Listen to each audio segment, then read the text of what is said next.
Can take it quickly, please. Yeah, I have a question.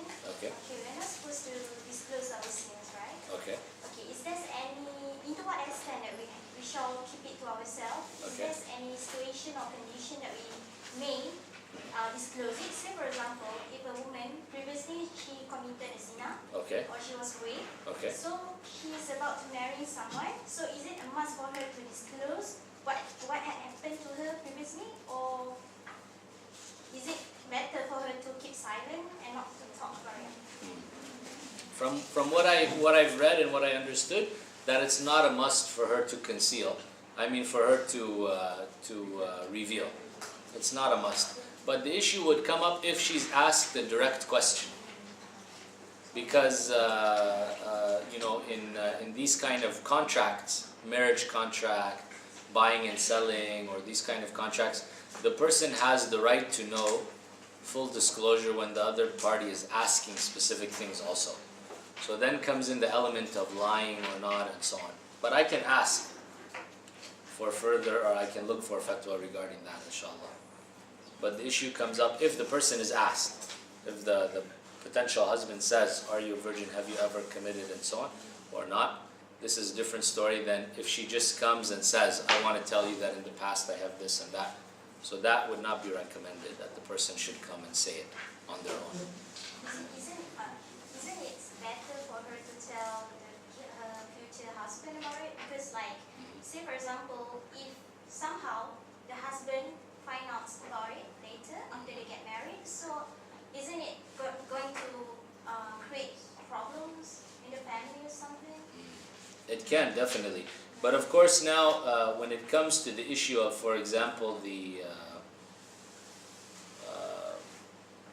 what they call the hymen, this kind of skin that is there, so usually the person can tell the first time that they're having intercourse if the woman is a virgin or not.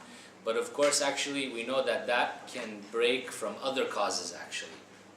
So people asked, I read some fatwas regarding that, should they have that, for example, sewn back, so that the person will think that they are a virgin even though that they're not, and so on. And this is something that's practiced, unfortunately, in some Muslim countries, that they will do these kind of operations to reverse the fact that they have committed zina, so that people will think that they are a virgin and so on.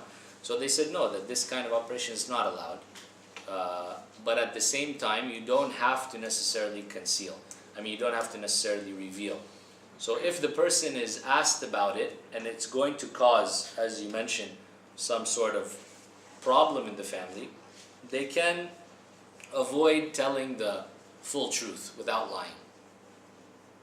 They can avoid telling the full truth without lying. This is something that was mentioned.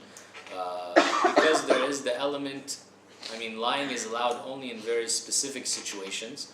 But some of those situations include, for example, trying to reconcile between two people, where divorce will be inevitable, or where it will cause a great separation between family members or good friends and so on.